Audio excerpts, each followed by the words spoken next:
It's morning, 20 miles from the enemy. These are American boys going to work. The morning fighter patrol. In search of the enemy. Enemy planes. The odds are bad this morning, nearly 3 to 1.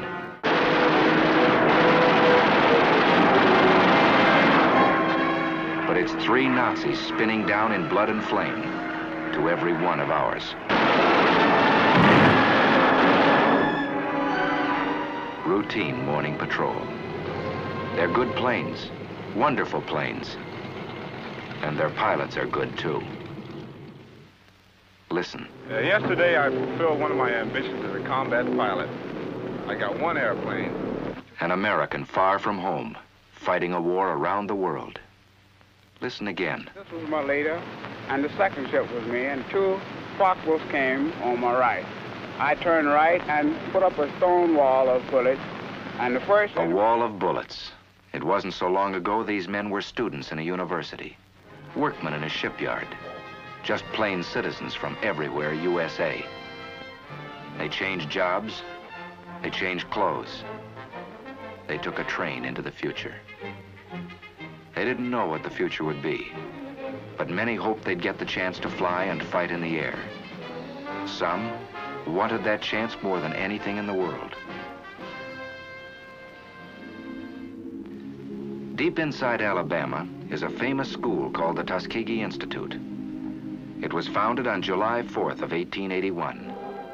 Close to this school, the United States government determined to build an airfield. 3 years ago, this was just another farm in Alabama. More than trees had to be cleared away. There was misunderstanding and distrust and prejudice to be cleared away. 3 years ago, there was only an idea. But ideas are powerful things. And today, there are fighter planes flying overhead.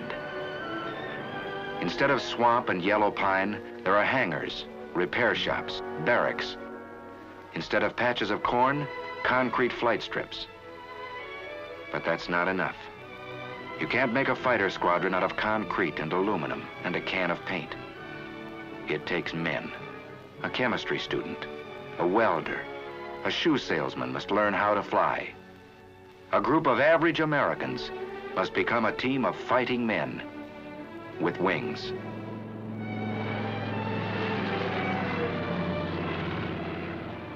There's a new world up here. A man has to learn his way around.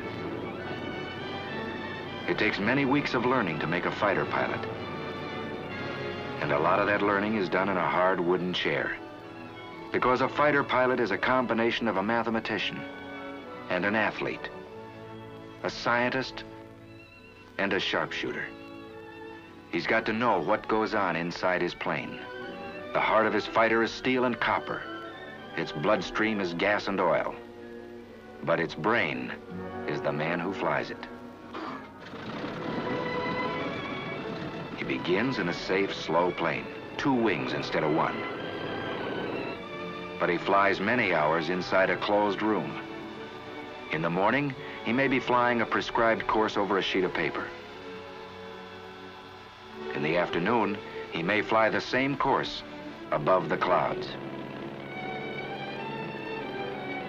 He trains his muscles down here very close to the ground, but he'll use the same sense of balance and coordination in the skies above Tuskegee. For this job of flying is never easy, and sometimes it's very, very tough.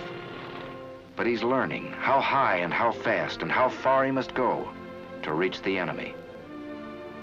Pilotage, dead reckoning, theory of flight, radio code.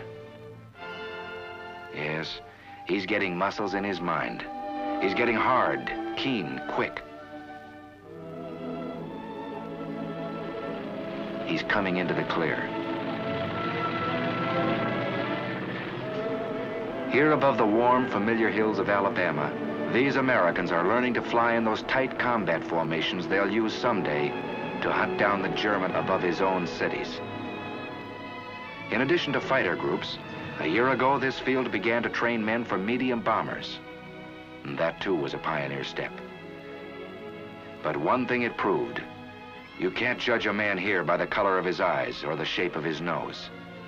On the flight strip, you judge a man by the way he flies. Here's the answer to Adolf and Hirohito. Here's the answer: wings for this man. Here's the answer: wings for these Americans. Squadron after squadron out of Tuskegee, flying P-40s first, tough little planes, then striking with Thunderbolts, P-47s, then riding the Mustangs, P-51s. No, it was never easy for these men. They were pioneers, and no pioneer has it easy. They fought lies, they fought heartbreak, and they won. Now they fight the enemy on his own soil.